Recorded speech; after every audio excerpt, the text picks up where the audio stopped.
Week 8 might be one of the trickiest weeks to rank that I've seen in a long time.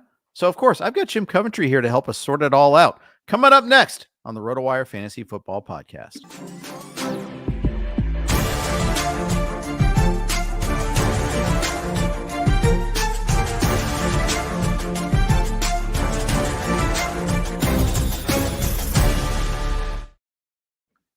Hey, everybody. Welcome to the RotoWire Fantasy Football Podcast. Jeff Erickson here with Jim Coventry, also from RotoWire. We're going to cover Week 8 in detail. It is one of the tougher weeks. Thanks to all the injuries that have happened. We got player news left and right. And, Jim, we've got a trade right off the top. The Chiefs have finally traded for a receiver. They went out and got DeAndre Hopkins for a 5th-round pick. Your reaction, please. It's going to be interesting because what we've seen the Chiefs become is a 3 tight end team on many snaps, and they maul opponents on the ground, and their interior line is still excellent, even with the extra bodies. NFL defenses are not equipped to handle that kind of beef on the offense. The defenses are built from the back 7 to be lighter to deal with the pass. So a tactical advantage, what that means for DeAndre Hopkins. Lot of single coverage looks. Teams cannot dedicate extra bodies. We know he's never been a great separator. He doesn't need to be. Patrick Mahomes will put the ball exactly where it needs to be. I think that there will be a lot of receptions. The yardage total may not be crazy high, but I really think DeAndre Hopkins is going to get them out of a lot of 3rd down conversions, 2nd and long. He's going to be a big staple of the passing game there. Yeah, I just wonder how quickly he ramps up. How, the Andy Reid offense reportedly is notoriously difficult to pick up. This isn't the same version of the offense, though, Jeff. This is the 3 tight end set. This is the one where you're on an island, and all you have to do, basically, him and Mahomes are going to get they won't need many reps for this. In single coverage, Mahomes is going to say, "What do you like to do?" And he'll say, "I like to box out." Okay, perfect. He's going to just want to know, what do you do? How do we do it? They won't need many reps to get on the same page. This is not going to be a safety over, teams putting complicated looks. This is just basically a simple alpha receiver gets plugged in. We don't want you running a full route tree. You just have to get an understanding of where Mahomes wants you and where you want him. I think it's easy, Jeff. Do you think he plays a full complement of snaps in this first game here with the Chiefs? Not the first week. The first week is a package of plays. I put him in for 4 catches, 32 yards. That's about it. Yeah, Amari Cooper played 18 snaps last week for the Bills. I think that might be a good guide as for what we might be looking at there. So we'll see what happens. But what long-term, it's got to hurt someone like Xavier Worthy, I would think. Xavier Worthy has been outside the top 40 wide receivers. I think he's wide receiver 48 in the points per game in PPR leagues. Right. He is basically a stretch the field guy. That's how I handicapped him coming into the league. I thought his sole purpose would be to occupy a safety. Now, you do bring up a great point. His snaps do have to go down because when there's 3 tight end sets, guess how many wide receivers are on the field? You guessed it. Yeah. And it's not going to be Xavier Worthy. Now, there could be plays they just want him to stretch the field on an early down. So, but you're right. Hopkins is going to dominate snap share. When there's 2 tight ends on the field, then we'll see some Xavier Worthy. But you're right. His snaps will be limited, and that wide receiver 48 could go down to about wide receiver 55. Very good. That's about, we'll hit more wide receivers later on. But I want to start and pivot over to the quarterbacks. Really tough week this week here at quarterback. But I want to start off with a guy that's been a bit of a problem for us in CJ Stroud. Didn't even throw for 100 yards against the Packers. And I know the Packers are improved. They are a pretty good defense, but they're not that prohibitively strong. Is Stroud just lost without Nico Collins? What's going on here? There's 2 things. First one, you're right. Nico Collins, what Nico Collins is, he basically keeps defenses honest because of his big play ability. Teams know they have to prepare for the big play. And that's the whole goal of NFL defense, to avoid explosive plays. Without him on the field, not nearly the same problem. Second problem, the offensive line has completely underperformed. I've seen Laramie Tunsil on, it's hard to pick up all the offensive line snaps when I'm watching, but he's out of position a lot. And he's normally a very reliable tackle. The interior line is letting people through. The Packers last week, this is a team that has not gotten great pressure. They brought a little more heat on stunts in that game, and they were really successful. They watched film. That's what it was. The film is out on this line. Without Nico Collins, you see the quarterback pressing. So CJ Stroud is not in this great situation right now, and teams that pressure are going to cause him a lot of difficulties until Collins gets back. Yep. Yep. I think that's going to be a problem. Big game against the Colts this week. I've got Stroud at 9 in my quarterback rankings. It could be a little higher, could be a little lower. But there's so many questions at quarterback this week, including Baker Mayfield, one of the guys that we had been pretty reliable for us. He's down his top 2 targets now. Mike Evans is out at least through the week 11 bye, and Chris Godwin out for the season. I've got Baker down at 17 this week because even if like the replacements step up, it might take a while. You got a familiar foe in Atlanta, huge divisional game. Atlanta won the first game in overtime. Uh, Absent a super flex league, can you start Baker this week? No, 18 is where I have you. I'm at 17. We're in exactly the same spot. One spot. Yeah. Who cares? Yeah, you can't. Without those weapons, now Baker Mayfield's completely exposed now. The line's been very good. Kadecki, the right tackle, has been back for a couple of weeks. He's been solid. Left tackle's been strong throughout, so they've been good there. But realistically, when you have Godwin weaponized in the Liam Cohen Ram-style offense, and of course you have Mike Evans, it just takes a lot of pressure off. You can only throw so many bodies at Baker Mayfield. Well, right now, there is no receiver on that team that a defense will respect. So we're going to see, as I call it, the compression of the field. Defenses are going to say, okay, beat us. We don't think you can because you don't have Evans. You don't have, so we're going to see a big compression. The windows are going to be tighter. There are going to be more pressure packages sent. And this really is not an overall good for Baker Mayfield. No, it's not at all. It's also not good for Brock Purdy. Brock Purdy lost. Obviously, he's lost Brandon Ayuk for the season. Deebo Samuel got out of the hospital yesterday. Didn't practice today with the pneumonia issue. We don't know what his timetable is yet. Still a possibility he may play. We don't know if Juwan Jennings is going to be able to return. George Kittle is banged up. Jordan Mason went back on the injury list. I think that's going to be a recurring thing with that shoulder, by the way. I think it's be one of those things where it'll be questionable. Then off the injury list on Friday is my hunch, at least as far as that goes. But point being is this is a massive game for the Niners against Dallas this week before their bye. Dallas is desperate too. They may or may not have Micah Parsons. We'll see about that. But I've got Brock Purdy at 16. I've got him out of my top 12 this week too. I will move Purdy lower when I find out that Jennings, if he is going to be out, is out. And I assume Deebo's out. And I'll move him right where you have him in the temporary time because of the uncertainty. I put him at 10, but I'm with you. You were going to have to move him much lower out of the top 12. It's going to be very problematic for him. Dallas in this game, if those players are out, look, game plan wise, going to be very easy. Mike Zimmer is not a fool. He's going to load the box up and say, we're going to stop your run game, the best of our ability. And if you don't have your receivers, then, we're going to take our chances on one or maybe a beat up Kittle, maybe Ricky Pearsall beating us, but they need at least to get Jennings back. But otherwise it could be a problem for them. Yeah. And meanwhile, Jennings has been my priority in free agency so far this week. It doesn't mean I've been getting him. I've been a couple leagues where someone had higher priority where it wasn't a fab thing. Another one, I lost the tiebreaker. Scott Pianowski, our good friend, beat me 31-31, had the tiebreaker on me in the pentathlon league. So I'm a little salty about that. At least I've kept Jennings all along in the Scott Fishbowl. But point is, Jennings is my first choice if he happens to be available over like all the other wide receiver targets. So I think he's going to be that important for Purdy going forward. Caleb Williams. Coming off the bye week, he gets Washington Commanders this week. He's looked good the last 2 games, albeit against the Jaguars, against the Panthers. Yep. Can we find another expansion team for him to play against here? I don't know. I think it's a little bit of a step up in class because I think the Commanders are better defensively than they were at the beginning of the year. But it's still not going up against an elite pass defense here. Does he make your top 10 this week? He makes it at number 8 for me. Washington still does not have good corners, and the Bears have DJ Moore. Keenan Allen's looking a little better on the short and intermediate stuff the last week or so, and Romo Dunze is somebody they got to deal with. And the big loss for them was Jonathan Allen a couple weeks ago. They didn't have a pass rush to start, but Jonathan Allen was an anchor in the middle of the line, and he isn't the game wrecker he was 3 years ago, but he's still a very strong player.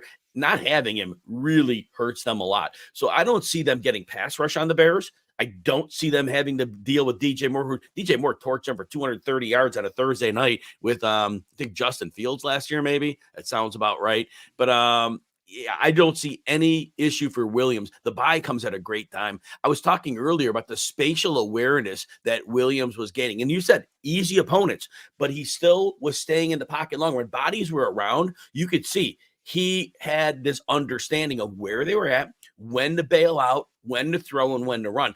That's because the Bears threw him into the fire in week 1 and 2, and he learned fast. So you're right, the opponents were easy, but the game's getting easier for Caleb Williams. He's on notice as a strong quarterback right now. Yeah. Who's a quarterback that may shock people that's out of your top, we'll say 15? Someone other than like the Baker situation here. Who's someone that you're downgrading due to the matchups this week? Well, I mean, Mahomes is low every week because he doesn't throw the ball, and Matthew Stafford at 21, but he doesn't have his receivers. Matchup-wise, I mean, Dak Prescott at 15, it's a house of horrors for him playing. Well, I should say house of horrors. It depends where. But yeah, Dak Prescott against the 49ers. The last 2 games, he had like a 170 and a 206. And then the last 2 years, those were his yardage totals. And they have his number. And I know this is not the same 49ers defense, but this version of the 49ers defense is way worse against the run. They're good enough against the pass. And Nick Bosa is really going to cave that line, whichever side they line him up on, because both of their tackles are a problem. Their center is a problem. And they can't run the ball anyway consistently. So I think they're going to be in Prescott's face often. Corners are good enough. Yeah, I think Prescott's in trouble here.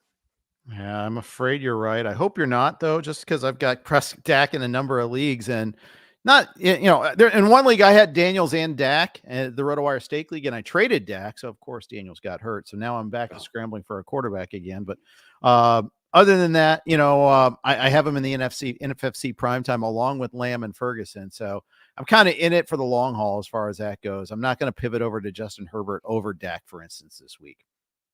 Yeah, I have Prescott in one of the NFFC leagues, the Beecham Coventry one, and I had to pivot out Prescott for Sam Darnold, which I had them close in the rankings, but at least there's a better opportunity for Darnold because he shouldn't see a lot of pass rush on Thursday night against the Rams. And I think if Darnold is somewhat kept clean, I do think he has no issue with Justin Jefferson. Aaron Jones is a receiver, and maybe even a little Jordan Addison.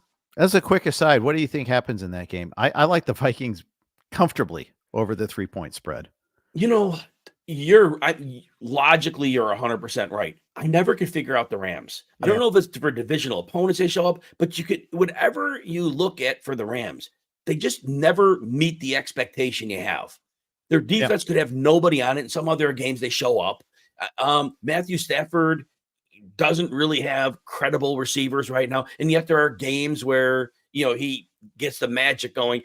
You would think in this match, even though Cooper Kupp comes back, you would think all that Brian Flores throws at you, and it's a short week of preparation, which I think gives McVay less time to prepare. You're right about going at the Vikings. They should steamroll them. I'm not betting it because I don't trust the Rams. Yeah. I distrust the Rams in a lot of different ways. Performance, letting us know about injuries. Thanks, Jordan Whittington. Kupp is off the injury list, by the way. So, but he might be on the trade block. So who knows? It's crazy there. We're going to talk running backs next. But before we do that, we got a little note from our good friends over at DraftKings. We're going to play that right now. We're proud to be brought to you by DraftKings Pick 6. So many NFL offerings each week over at Pick 6. Been enjoying playing on the Pick 6 platform each and every week of the NFL season. Think a certain quarterback will throw for more than 300 yards. How about your favorite receiver scoring a touchdown? Check out Pick 6, the newest way to play fantasy football and win cash right now with DraftKings. Here's how it works. Just pick 2 to 6 players of the same sport and choose if they'll have more or less of a given stat. Yards, catches, touchdowns, etc. Lock in those picks and compete against opponents for a shot at huge cash prizes. Download the new DraftKings Pick 6 app now and use our code ROTOPICK. That's ROTOPICK. Again, ROTOPICK, ROTOPICK. If you're a new Pick 6 customer, play $5, get $50 in Pick 6 credits guaranteed. Just use that code ROTOPICK. Gambling problem? Call 1-800-GAMBLER. Help is available for problem gambling. Call 888-78-89-7777 or visit ccpg.org in Connecticut. Must be 18 plus. Age and eligibility restrictions vary by jurisdiction. Pick 6 not available everywhere, including New York and Ontario. Void where prohibited. See terms at pick6.draftkings.com/promos. Big thanks to colleague Nick Whalen for doing that dramatic read. Thank you to DraftKings for the sponsorship there. We always appreciate that. Alvin Kamara got dragged down on Thursday night by the horrible Saints offense. It looks like Spencer Rattler is at quarterback again. The offensive line remains a shambles. They do have rest advantage, at least for the first time in a couple of weeks. That's something they've been playing at a significant disadvantage the last 2 weeks.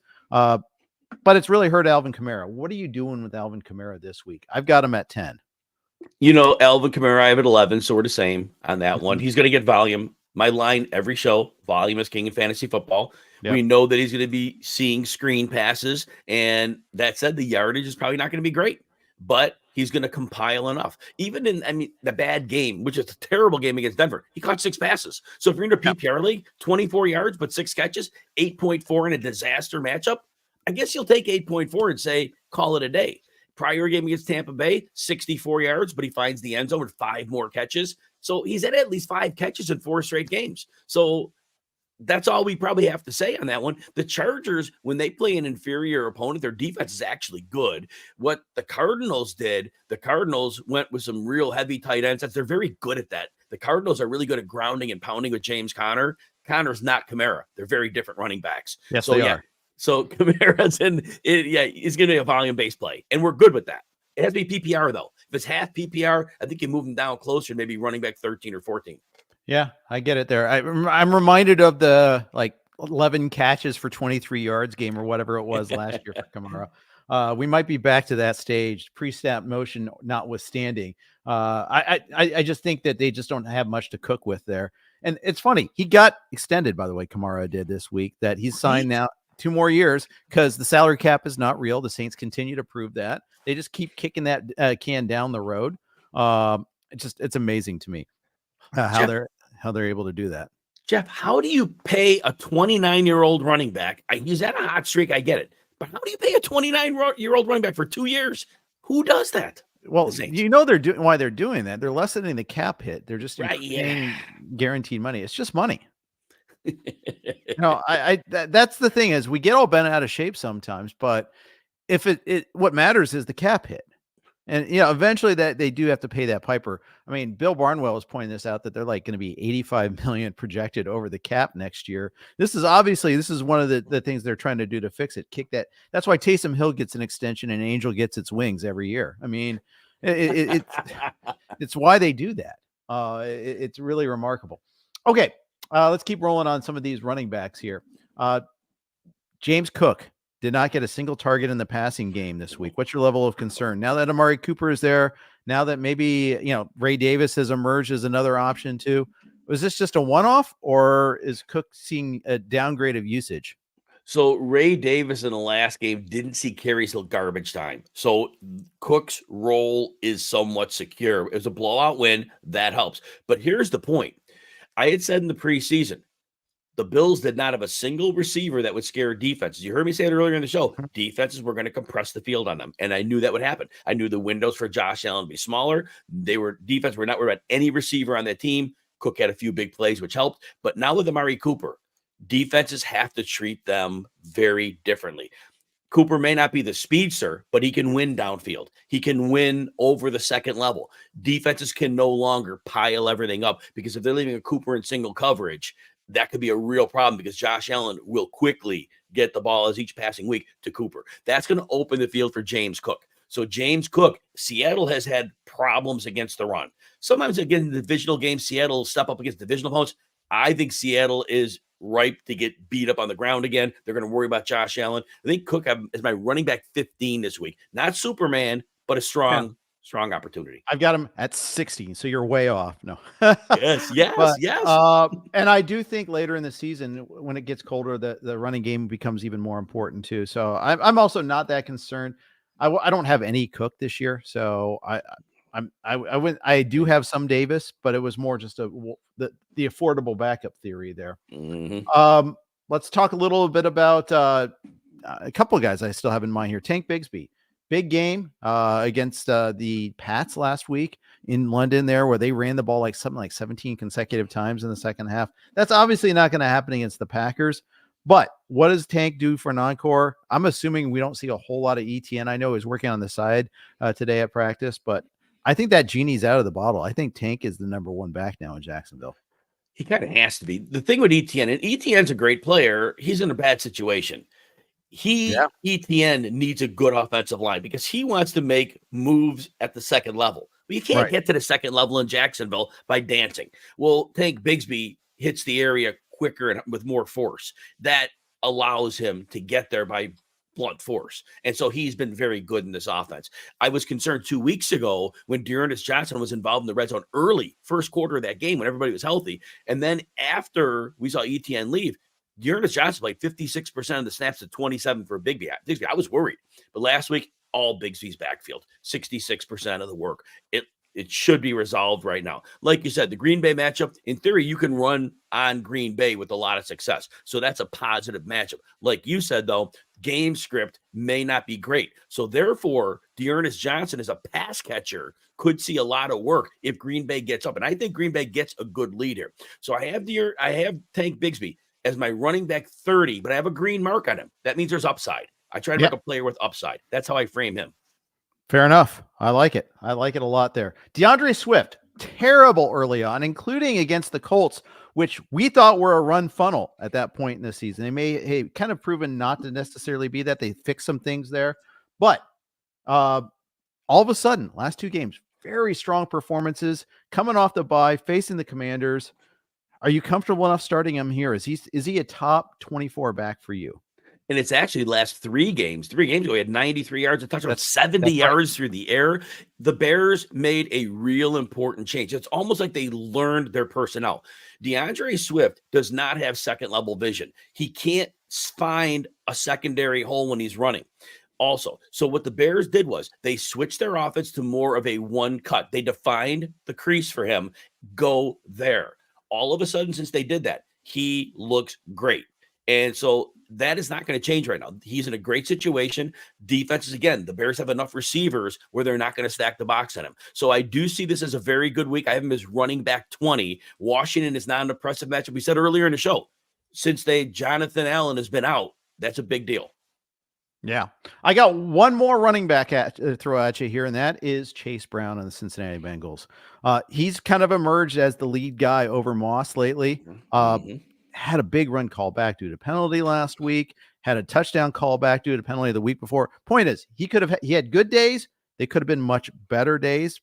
How close are you to being able to kind of rely on Chase as a starter for you? You know, Chase is strongly in consideration every week. We saw a snap share up to 62%, 58 the last week. He was only playing 30 or so percent of the snaps prior to that. So he completely is the lead back. It's not a 1A, 1B. It's a 1 and it's a 2. Philadelphia is good against the run. We saw that, and not that Devin Singletary and Tyrone Tracy are any great shakes, but we kind of saw that last week. They're probably not getting much on Philly, and they got nothing. Philly's great against the run. So this is not a great matchup for Chase Brown, although you could see work as a receiver, and there's that. I am as a running back 27 here. He'll really need to get it done as a receiver in this game to be able to go, because I don't think the running lanes are going to be there like they've been. Yeah, I think you're probably right about this one here. I think it's going to be tough. They definitely need to get him involved in the passing game. They might be down Orlando Brown, their left tackle, too. And I think that's a pretty big loss. They're already down Trent Brown on the right. Marius Mims has been okay. He's gotten beat a couple of times in pass coverage, which didn't happen once at Clemson. It's kind of interesting. For Mims, it's just a case of him being on the field, being able to stay healthy, which is also kind of the case here this year, too. He was hurt earlier in the season. So, Bengals offensive line, struggling to protect Burrow a little bit. Can Philly generate that pass rush on Burrow is going to be a big thing, because we've seen Philly struggle in sometimes to get the pass rush going. Not against the Giants, though, last week. Not in the week before the bye, but that was kind of like an historically bad offensive line they're going up against the Browns. So we'll see what happens coming out of this here against the Bengals. I think that the Philly pass rush versus the Bengals O-line is like the matchup in this game. You're 100% correct on that, and that's something that I'm eyeballing as well. Philly, I'm not impressed with them on the outside pass rush. I think they could get something going on the interior, and that's where I think it's going to be interesting. But I don't think they have an outside pass rush. So but again, you're saying some backup tackles here. We could have a real issue with that, because at that point, Philly can take advantage of it, and they will send some pressure. I still think, though, getting the ball out quick to Chase and Higgins, that's going to be a big problem for the Eagles, because I don't think their corners have a chance against those two. Yeah, that I agree. And, the Bengals, Chase has his best games against NFC teams. It's kind of like Lamar Jackson does too. It's the lack of familiarity, the thing you can't simulate. You can't simulate Jackson, making cuts in the hole at full speed and making throws off those runs. You can't simulate, Chase getting open and, the way he does. Although maybe the Eagles can because they have AJ Brown. Maybe the Eagles defenders have seen it in practice enough, perhaps. But we'll see. Very different players, though. It's this realized speed, Jeff. When you're watching Chase on film, the speed, his field speed is it's just something that the film lies. It was like we're old. Eric Dickerson, his coach used to yell at him, "Run!" All of a sudden, he's 10 yards past everybody. He looked like he was just striding. Well, he was faster than everybody, and you just didn't realize it. But that's the deal with Chase. So it's very exciting when he plays those new teams. It is, and I'm hoping that kind of carries the day there. As a Bengals fan, as a Chase fantasy manager in many, many, many leagues. We're going to talk wide receivers. We're going to spend a lot of time talking wide receivers because there's so much carnage at the position right now. But before we do that, got a quick note from us at our sponsors over at Underdog. We're proud to partner with Underdog Fantasy for the NFL season. Underdog Fantasy is the easiest place to play fantasy sports. It's also the fastest growing fantasy app in the industry. In addition to their popular best ball contest, Underdog also offers great DFS pick'em games. Pick whether your favorite players will have a higher or lower stat total in this week's game for a chance to win big. You can win up to 1,000 times your money in a single night by picking between 2 and 8 players to build a pick'em entry. I know they've got a special projection, stat projection for Matthew Stafford for that game against the Minnesota Vikings. So check that out as you build your entry over at Underdog. Sign up with RWNFL to claim your free pick plus a first-time deposit offer up to $1,000 in bonus cash. Visit UnderdogFantasy.com and find them in the App Store. And don't forget to register with my promo code RWNFL to claim that free pick plus first-time deposit offer up to $1,000 in bonus cash. You must be 18 or older, 21 or older in Massachusetts and Arizona, 19 or older in Alabama and Nebraska, and present in a state where Underdog Fantasy operates, like here in California it does. Terms apply. Concerned with your play? Call 1-800-GAMBLER or visit www.ncpgambling.org. In Arizona, call 1-800-NEXT-STEP or text next step to 53342. In New York, call the 24/7 Hope line at 1-877-8-HOPE-NY or text HOPE-NY. Big thanks to Underdog for their sponsorship. We appreciate them as always. Jim, wide receivers. Who did you pick up in the early waiver wire run if you had to replace Godwin or Ayuk or many of the other injured wide receivers this week? It was really hard to get Jawad Jennings. One league I did get him. He happened to be available, and I was able to get the bid on him. Cedric Tillman was a player I was after, and then Sterling Shepard. That was the third one. So those two were commonly on my rosters after waivers passed. Yeah. Jawad Jennings was my top target too. And again, I got him in one league. I got outbid him in others. Got tied. I got tiebreakered on him a little bit there. Wow. Oh, it's just the worst. My pivot was often, I went with Troy Franklin in one league as a emerging guy in Denver, gets Carolina this week. I know they're going to run like crazy against Carolina, but I do think Franklin also can do some damage. He was their leading receiver last week. Josh Reynolds being out kind of opened that door for them a little bit there. Cortland Sutton just drew all Marshawn Lattimore's attention. I feel like he's also going to draw the extra attention there. So I like Franklin. The Tampa receivers, I think I like Shepard the most. McMillan I grabbed in one league too. So there's some options. And then in the NFFC, I'm going to be going after Rashad Bateman. I probably shouldn't be saying this because waiver runs tonight, but I am going after Rashad Bateman too. If he happens to be available, he's only available in 3% of the leagues in the NFFC primetime, but if he happens to be available, go get him. Yeah, he's getting downfield. The Ravens defense is impossible for defenses to deal with. They have no idea what to do.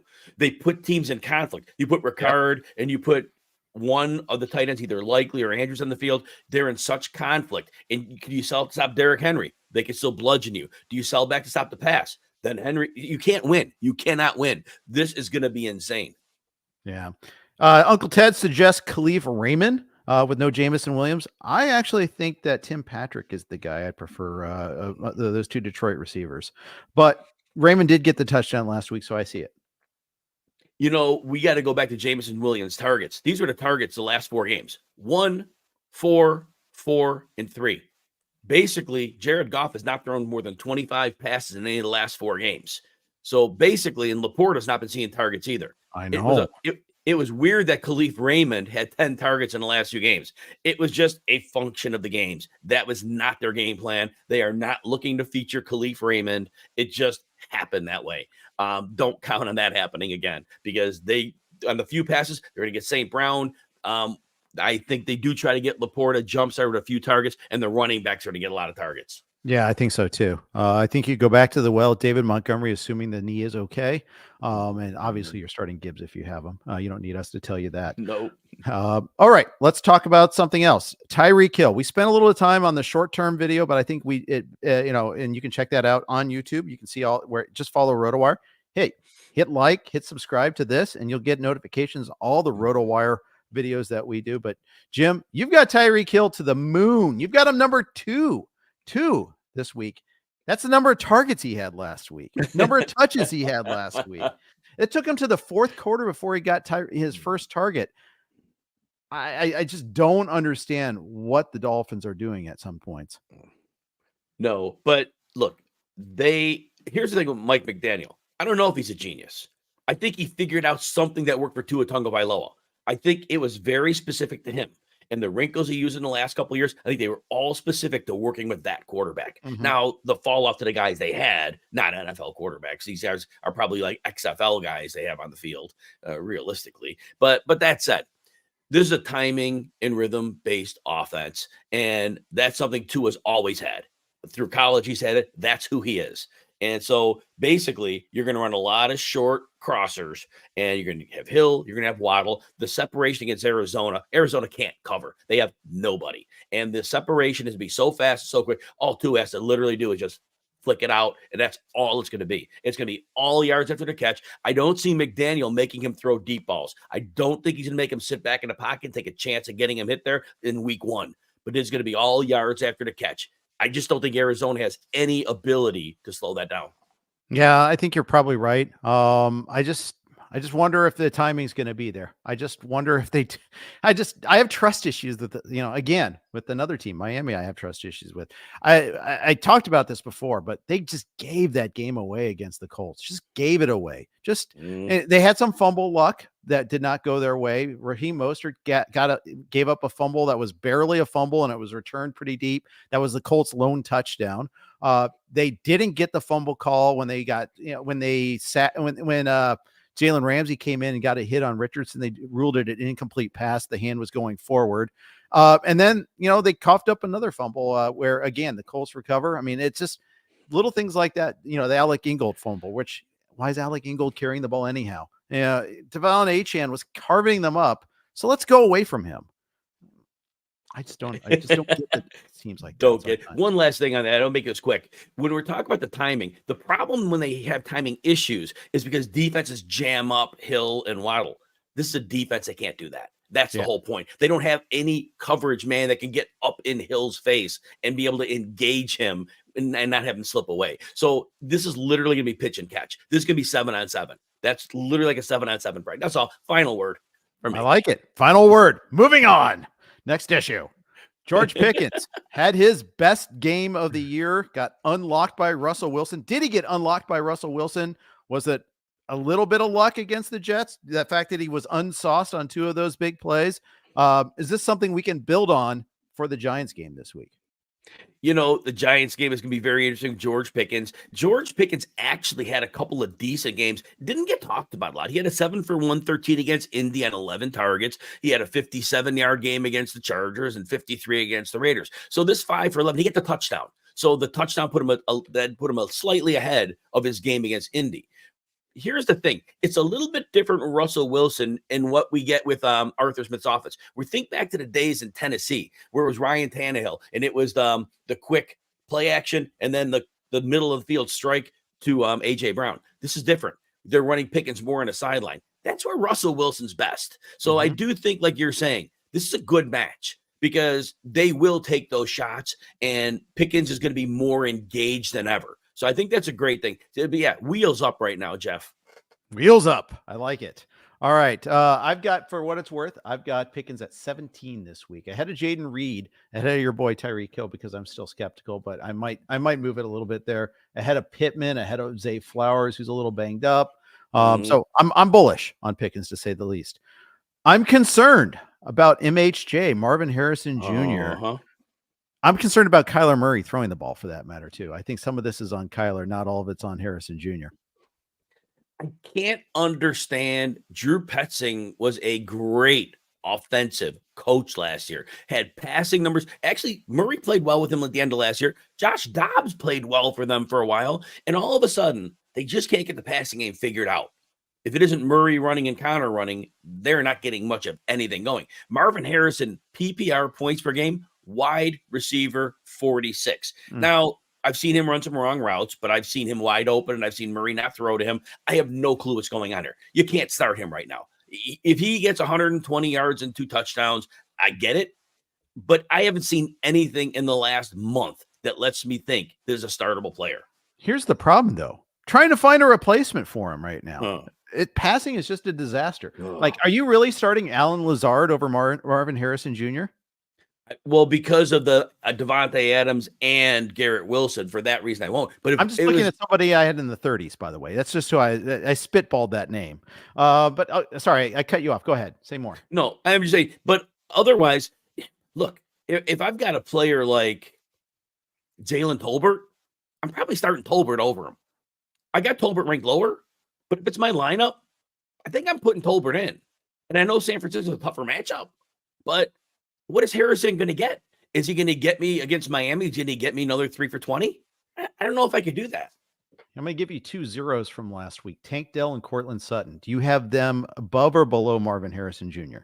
Yeah, let me see if I can find Tank Dell here. As I'm looking, scrolling. I'm at 34. I'm at 34, but I'll have a red mark on what you mean for downside, because I said this in the preseason, Jeff. As soon as they dump their 3 fullbacks, I go, well, they don't have the benefit anymore of seeing heavy boxes where they had the 4th highest average depth of target last year. All the teams that ran a fullback, 49ers, Ravens, Dolphins, Texans last year, that was the reason they had high depth of target. As soon as they cut all 3 of their fullbacks, they go, they're going to see nothing but 2 high shells now. Tank Dell's done, because he is not the type of receiver that's going to win against defenses that are looking to stop the explosives. And that's what's happened. So I have him as wide receiver 34, but with downside. Cortland Sutton shut out by Lattimore last week, but not a high volume guy ever, really. You know, and Lattimore didn't play that whole game. He left with a hamstring injury, right. But realistically in that game, the running game was going so well. Bo Nix did attempt 26 passes, but I think there was a point from a coaching standpoint where they were winning. And I think they really wanted to get Marvin Mims those 7 targets and Troy Franklin those 6 targets. I think they wanted to get these guys going in a game that was not competitive. I don't think they had to force the ball to Cortland Sutton. Now, he's not a high target guy anyway. He had 6, a 5. Prior weeks, he had a 9 and 11, which was great. Tampa and the Jets. But against Carolina, they're not going to be trailing in this game, most likely. So is he going to throw 20 passes, 25? So I don't think there's a big Cortland Sutton game. I think that he gets you about 4 for 40, and you hope he scores a touchdown. Denver's projected win total at the start of the season was 4.5. They're already 4-3. They're a 9-point favorite against Carolina today, or this week, I should say. That's just, it's eye-opening. It's really eye-opening how quickly the NFL can change your mind on certain things. Keon Coleman, did he get unlocked, or it's just a couple of big plays? What do you think? Yeah, a couple big plays, although I said this earlier, and I said this last week before the game. Coleman will benefit from Cooper opening up the entire offense. Coleman will no longer see number 1 type coverage. That will go when a team rolls any coverage. Will be rolled to Amari Cooper. That teams are rolling a lot to Coleman. I just don't know how heavy the pass volume is going to be. And I do think Khalil Shakir is the number 2, despite playing in the slot. He's the number 2 preferred passing game option. I think Coleman's going to be very volatile. I don't think the big games are going to be monster games, but I think we're going to have more 3 for 20s than we're going to have 6 for 80s. Yeah, I think you're probably right about that. So, yeah. I think it's just the more Cooper plays too, though, that's just fewer targets to go around for everybody else. So I get it there. We have tight ends coming up next, but first I want to share a quick note from our good friends over at Circa We've spent a good amount of time at Circa the last 3 years.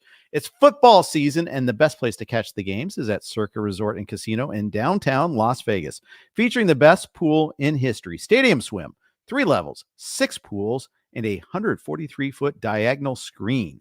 Whether it's Thursday, Saturday, Sunday, or Monday, Stadium Swim is America's favorite place to watch football. No matter the size of your group, Stadium Swim is the place for you. From owner suites to cabanas, day beds to stadium booths, there are seating choices for everyone. And the best part, Stadium Swim is open 365 days a year. With the temperature-controlled pools, it's a great place to catch all the games all season long. Stadium Swim, located at Circa Resort and Casino in downtown Las Vegas. Book today at circalasvegas.com. Great, amazing sports book there. The owner, Derek Stevens, loves football fans, loves fantasy football. They cater to fantasy players. I can't highly recommend them enough. We love Circa. That's all I want to say about that. Jim, a wise man once told me volume is king. David Njoku got 14 targets last week. Cedric Tillman got 12 targets last week. How much are we relying on these two players going forward? So Jameis Winston will be the starter now. Yep. I have a full expectation this is going to be a very different offense than we've seen since they brought Watson in the door. When they brought Watson in, they scrapped Stefanski's offense. They were paying this guy $250 million guaranteed or whatever. They immediately went from the 2 tight end sets that Stefanski loved. They went to the 3 receiver sets to justify their quarterback. With him out, it's in the best interest of the entire team to go back to 2 tight ends, get Nick Chubb running. Wyatt Teller came back to practice today. They'll have their entire offensive line possibly healthy for this game. And extra tight ends. They just brought in Jeff Swaim, 260-pound blocking tight end in the last 10 days or so. And Nick Chubb's going to go. And that'll allow Jameis Winston to go play action. That is in his best interest. Because the last thing he wants Jameis Winston is just dropping back when the defense knows he's passing. Right. I think the run game is going to be heavy. I think the passing volume is going to go down a bit. I think they're going to throw about 28 to 30 passes a game. Jerry Jeudy's going to be a piece of this. I still think ultimately the big winner remains David Njoku because they unlocked him in the screen game. Yeah. The last couple of years. And I think that doesn't go away. I think they can't go away from that because it is so good when teams bring pressure against them. I think that leaves Tillman and Jeudy to share targets. Tillman is more likely to command targets, but it's also possible that Jeudy navigating the middle of the field off play action, it's going to be very tough week to week. We have to see them play it. But right now, it's really hard to go all in on one of those options. Do you think Jeudy could get traded? I don't think so. They just signed him to that contract. They probably overpaid him. I think they're willing to try to move forward with this right now. If Watson was still on the field, I think he could have gotten traded. I think right now, organizationally, they have to think behind closed doors. We still have a really good defense. Our line's back on offense. We got Chubb, another game healthier. They might be able to make this work. They might be able to go on a pseudo run. Yeah, it's just the damage has been done. That's the problem, win-loss wise there. That's the thing that really is going to, those losses are banked. They still have 2 games. They got game 1 against the Ravens coming up. They haven't played the Steelers yet. They missed out on a home win opportunity against the Bengals, a team they have in the Joe Burrow era have beaten them every time until this past week. So, I mean, the damage is kind of already done there. It's terrible. All right, Tampa Bay, speaking of damage being done, how much does this offense run through Cade Otton now that the top 2 receivers are out? Certainly, Cade Otton has been busy for the last month. 4 of the 5 games, I believe, 40 yards or more. The one game he didn't hit 40, he had 18 and a touchdown to my memory. And so he has been a big part of that offense. But I also think Cade Otton benefited greatly from the presence of Mike Evans and Chris Godwin because defenses really, really had to, once they saw this offense, they had to go overboard to stop them. As we've said twice in the show for different quarterbacks, no Evans, no Godwin. Defense is like 3rd time today going to compress the field against them because there's no receiver that scares an opposing defense. My belief is that Sterling Shepard will become the primary slot receiver because he is the one most likely. He's back to college with Baker Mayfield. But we've seen Sterling Shepard's been a good player his whole career. He's never been healthy. When he's healthy, he's a baller. And I think he is part of the solution. This is going to be a high volume offense anymore. That ship has sailed. But I do think Sterling Shepard's going to see a lot of catches from the slot. That's where Otton plays in the middle of the field. I think Otton is going to be solid, but I think people are overselling and thinking, well, now he's getting 10 targets a game. Defenses are playing them a lot differently right now. And so I really think Shepard's the beneficiary. I think Jalen McMillan on the outside, he's going to see some tougher coverage, but I think the defense in Tampa is so bad they're going to have to throw so often. I think Jalen McMillan may have a good floor about him over time. You know who I think really benefits from this? Are the running backs. I think Rachaad White becomes like a guy you can play now because they got to throw it. He's the pass catcher. I mean, I know Tucker can catch passes. Irving went 3 for 54 in the passing game too, but White was on the field all over the place. And I don't think this defense is stopping a whole lot of teams. So I think they're going to still have to have volume. And I think that means they're going to be doing the fire drill with Rachaad White a ton. You're right. It's going to be heavy target volume. You might see an average of 5 catches a game going forward, and maybe I'm underselling that. But yes, those catches bank up fast. And if you're in a PPR league, you are very much on the beneficial side of this upsetting injury story in Tampa Bay if you have Rachaad White. Yeah, I think so too. How about Cole Kmet, the number 3 fantasy tight end right now? How bankable is that? Because I just seem to think he's had like 2 big games. And remember, earlier in the season, the preseason, oh my God, Gerald Everett's going to take his snaps away. Well, they figured it out that that's not the case anymore. But do you start Kmet over real options? Do you start Kmet over Laporta? Do you start Kmet over Kyle Pitts or Dalton Kincaid? What say you, Jim Coventry? So let's see, the tight end 26, Sam Laporta, or the tight end 3, Cole Kmet. Right? Here's the funny thing, Jeff. In 4 of the 5 games, Kmet has not had more than 5 targets. So he has lived on low volume, where Sam Laporta is getting a lot of 1 to 3 target games. That's even worse, right? Mm-hmm. But we do know that Caleb Williams has, by buying time, has seen the middle of the field. I think his receivers get more involved out of the bye. I think that Kmet's going to be that boomer bust option. You can't live on 4 and 5 targets and have those 50-yard games, those 70-yard with 2 touchdown games. I just think that that's not tough. I do think you treat him, though, as a top 8 tight end. He's in that bucket where he's going to have down games. I don't think he's bankable every week. I don't think the offense in any specific way is running through him. Obviously, with the targets, it's not. So I think we got to frame it that way, Jeff. Yeah, I've got him at 8 this week, but I have him above Sam Laporta. I have him above Kincaid and Pitts. This is why I ask, because I set my rankings how I would set my lineup. So I am saying I'm starting Kmet over those players, and I do have like Kmet and Pitts in the league. I have to make that choice. I'm going Ferguson ahead of him, Otton ahead of him, still Travis Kelce ahead of him, begrudgingly, but I don't have Kelce, so I don't have to make that. I did not pay retail price on Laporta or Kelce this year, so no. That's one nightmare I'm not living, at least. But anyways, I got plenty of other nightmares. Don't worry. Speaking of which, Mark Andrews, 2 touchdowns last week, 3 in the last 2 weeks. Should have scored against the Bengals the week before if Lamar throws a better pass. Mm-hmm. He's not getting like heavy volume. I think it was 29 snaps against the Bucs, so it's not all the way back, but kind of creeping upward. I do you sell high on Mark Andrews right now after the last couple of games, or are you like welcoming him back with open arms back into the fold? This offense is so good right now. They're going to get it done in the running game. They're going to get it done through the air. Andrews is still their best option down the seam. Mm-hmm. He may be their best red zone option if you're not running with Derrick Henry. If you're throwing the ball, I think he's still their best red zone option, hence the recent touchdown. And you point out that missed one that he should have had. Bad throw by Lamar. He may be playing 55% of the snaps right now, Mark Andrews. Last 3 weeks about where he's at. But realistically, he's on leverage plays. If they're running the ball, they're probably not on the field. If they're on a 3rd down, he's probably on the field. He's on the field when you need him to be. I think right now, it's going to overcoming those 2 goose eggs is still something we think about. But I do think he's a top 7 or 8 tight end the rest of the way. Those 3 50-yard games in a row, I believe, or 40, he had 40 in one of them, I believe. But it's been pretty bankable recently. I think it's going to continue. 9-point favorites this week, so maybe it will be a run heavy script against Cleveland. We'll see. Number 1 tight end the rest of the way. Who do you got? Kittle. For the first, and I know he's got a foot injury. He has been consistent, and that's always been the knock at him. It's like 5 straight weeks that he has had. I think 5 straight games that he has had touchdowns in 4 of them. 58, 64, 92, 76 yards. It is even his worst game of the year, week 1, 4 for 40. That's his worst game of the year. He's my number 1 tight end. Brock Bowers is close. Kittle has been finding the end zone more, and to me, that's a big deal.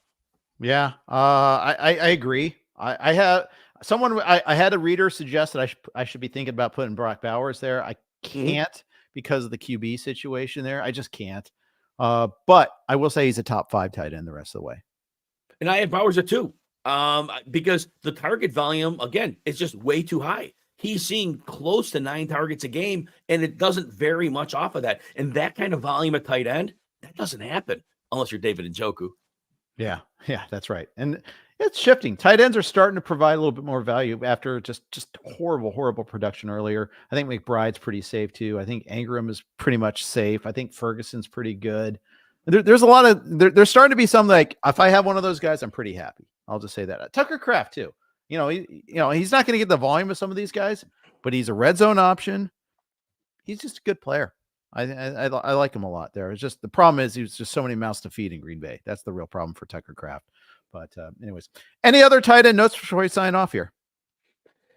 Kyle Pitts has been playing well. He's not getting targets. They're using him more explosively. They're getting him down the seam. They're getting him downfield. Some catch and run design stuff. Again, I don't know what the ceiling's going to be, but the 7 for 65 and the 7 for 88 in 2 of the last 3 games. Yeah. That's coming around. That offense may not be passing for a ton of yards other than the Buccaneers 500-yard game. I think it's 241 is the next highest game for Kirk Cousins. But right now, the way they're using Kyle Pitts, I do think the upside might not be there, but I think now he has become more stable and fantasy useful. Playing the Bucs this week too. And the Bucs just got torched by Andrews. I think I need to put Pitts higher in my rankings. I have him at 11 right now. I think it needs to be a little higher. Just doesn't score. That's the problem. And Pitts went 7 for 88 against that same Tampa defense 3 weeks ago. That's when he first got unlocked. Yep, that was his first game of getting unlocked. So hopefully that comes to fruition again too. Jim, fun stuff. Thanks for stepping up this week. We could do this every week together. I would not complain. But nope. I'm super glad, and please make sure to check out our videos that we do every Wednesday as well, where we talk about select matchups on the rankings for the given week. We do that midday on Wednesday, so check that out as well. Big thanks to DK Pick 6, to Circa, and of course to Underdog. Appreciate all their other support and sponsorship. If you like this podcast, please hit that like button. Please subscribe. And of course, check out our free trial, rotowire.com/pod. That's going to wrap it up for us today. Thanks for listening to RotoWire. Take care.